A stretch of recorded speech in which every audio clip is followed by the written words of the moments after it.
వెంకటేశ్వరుడు ఒకానొకప్పుడు ఆ వెంకటాచల పర్వతం మీద వెడుతుంటే ఆదివరాహస్వామి తన కింకరులందరినీ వెంట పెట్టుకుని ఆయన వచ్చారు. ఆయనకి ఈయన ఎదురుపడ్డారు. ఎదురుపడితే ఎదురొస్తే వెంకటేశ్వర స్వామి వారు పక్కకి తప్పుకున్నారు. ఆయన అన్నారు, ఈ కొండ నాది, ముందొచ్చిన వాడిని నేను. వెంకటాచల పర్వతం మీదకి ముందొచ్చిన వాడిని నేను, ఈయనెవరు ఇక్కడ తిరుగుతున్నాడని అడిగారు.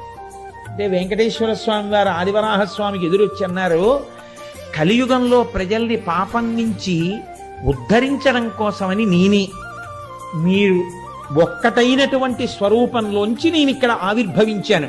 కాబట్టి కలియుగం అయిపోయేంత వరకు నేను ఇక్కడుండి భక్తులను ఉద్ధరించాలి.